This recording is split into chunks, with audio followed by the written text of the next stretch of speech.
जय श्री कृष्णा दोस्तों, आपका हमारे चैनल हिंदी व्रत कथा में स्वागत है। आज हम आपको वैशाख स्नान के वक्त पूरे वैशाख महीने में जो कहानी कही जाती है वो सुनाने जा रहे हैं। चैत्र सुदी पूर्णिमा से वैशाख का स्नान आरंभ हो जाता है। पवित्र नदी, तालाब, कुएं के जल से प्रातः जल्दी उठ के स्नान करें। 31 दिन या 35 दिन तक इस व्रत का, इस स्नान का पालन करें। एक समय भोजन करें।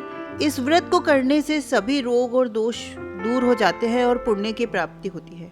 आप व्रत नहीं कर सके तो स्नान और कहानी कहने से भी इस व्रत का फल अवश्य मिलता है। इस पूर्णिमा से पूरे वैशाख तक, मतलब अगली पूर्णिमा तक, पीपल पतवारी सींचे। पीपल के वृक्ष के निकट शुद्ध पत्थर का टुकड़ा रखकर उसे पतवारी मानकर पीपल और पतवारी को जल से सींचे। कथा कहे या सुने। वैशाख महीने में सीधा देवे। सीधा के अंदर आटा, तेल, घी, नमक, मिर्ची सब चीज़ होती है।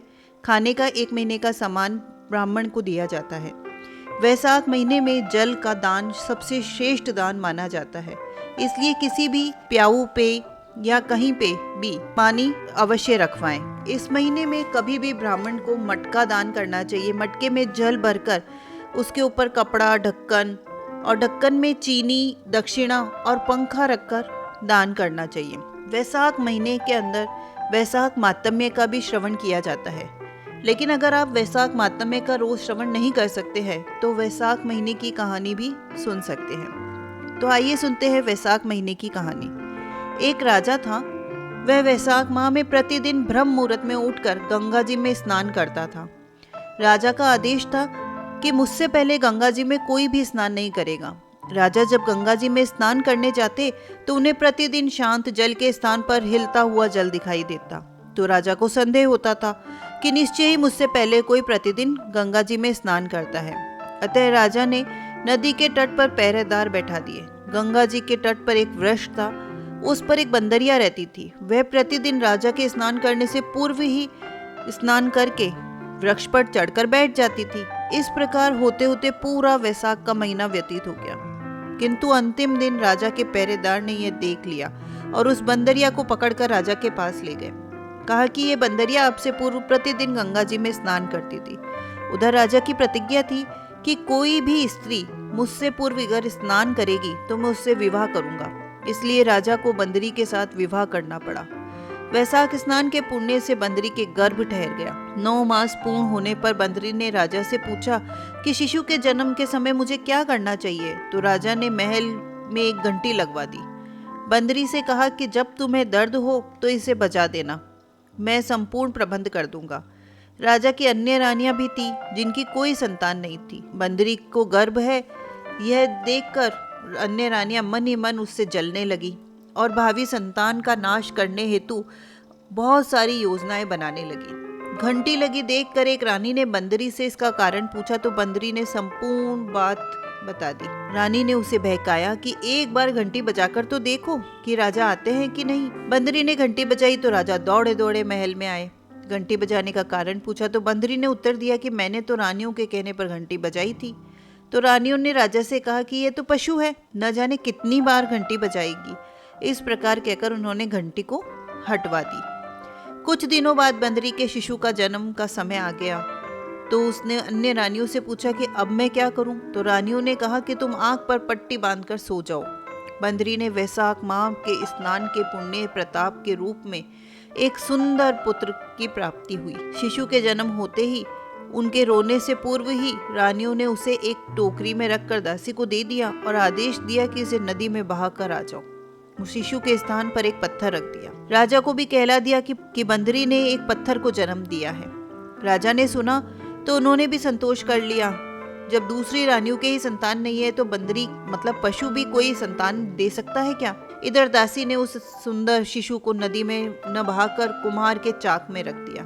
दूसरे दिन कुम्हार कुम्हारिन चाक पर आए तो वहां एक सुंदर शिशु को देखकर खुश हो गए, क्योंकि कुम्हार और कुम्हारिन के कोई संतान नहीं थी। इसलिए उन्होंने उस शिशु को अपने लिए भेजी गई भगवान की भेंट माना और बड़े प्रेम से उस शिशु का पालन पोषण करने लगे। कुछ बड़ा होने पर उस बालक को ये ज्ञात हुआ कि वह रानी बंदरी का पुत्र है, जिसको रानियों ने मरवाना चाहा था। तो एक दिन वह बालक कुम्हार के बनाए हुए मिट्टी के हाथी घोड़े लेकर पंगट पर जा बैठा। दासियों को देखकर कहने लगा, आओ रे मेरे मिट्टी के हाथी, आओ रे मेरे मिट्टी के घोड़े, पानी पियो। तो दासियों ने ये बात सुनी तो हंसने लगी और बोली कि अरे मूर्ख, कभी मिट्टी के हाथी घोड़े भी पानी पीते हैं? इस पर उसने कहा कि कभी बंदर को भी पत्थर जन्म लेता है। यह समाचार दासी ने रानी को कही तो रानी ने राजा को कहकर कुमार को देश निकलवा दिया। कुमार वन में रहने लगा। तत्पश्चात जब अगले वर्ष चैत्र माह में गंगोर के पूजन का दिन आया तो वह बंदरी का पुत्र घड़े में पानी भरकर बगीचे के बाहर बैठ गया। उधर राजा की और साहूकार की पुत्रियां गंगोर बनाने के लिए मिट्टी लेने आई और बगीचे में खेलना और झूला झूलने लगी। कुछ समय बाद प्यास लगी तो उन्होंने उस बंदरी के पुत्र को जल पिलाने के लिए कहा तो उस युवक ने उत्तर दिया कि मेरे चारों ओर फेरे लगाती जाओ, जब मैं तुम्हें जल पिलाऊंगा। इस पर पहले तो कन्याओं ने मना कर दिया, लेकिन बहुत ज्यादा प्यास लगने के कारण मान गई। उसके चारों ओर फेरे लगाने लगी।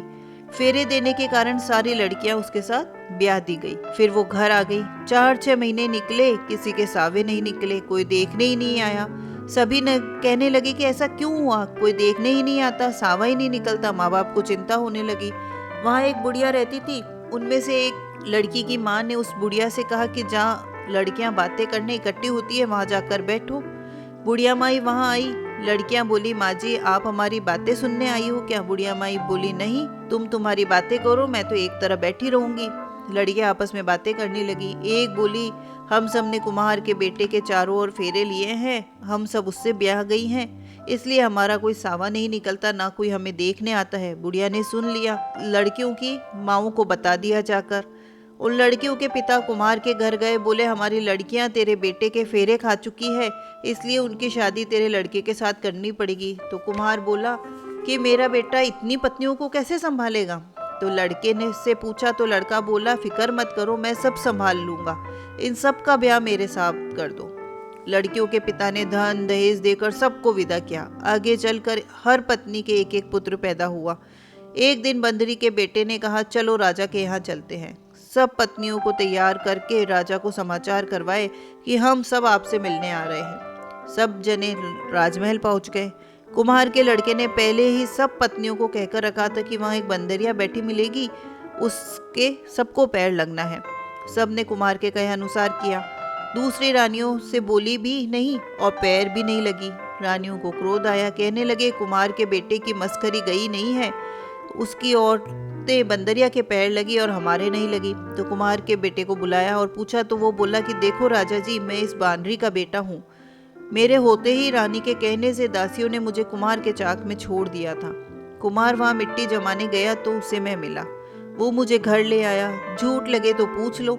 राजा को बात जच गई। राजा ने रानियों को देश निकाला दे दिया और उन सबको राजमहल में रख लिया। लड़कियां वैशाख नहाती थी, इसलिए उनको बेटे पोते और राजपाट मिला। बोलिए वैशाख नहाने वाले की जय हो। जो भी वैशाख का महीना नहाता है, भगवान का नाम लेता है, गंगा जी में स्नान करता है, शुद्ध जल नदी का स्नान करता है, उसके सारे पाप दोष मुक्त हो जाते हैं और राजसी राजपाट मिलता है। तो दोस्तों, आपको ये कहानी अच्छी लगी हो तो प्लीज़ लाइक करें, कमेंट करके हमें प्रोत्साहित करें और हमारे चैनल को सब्सक्राइब करें। धन्यवाद।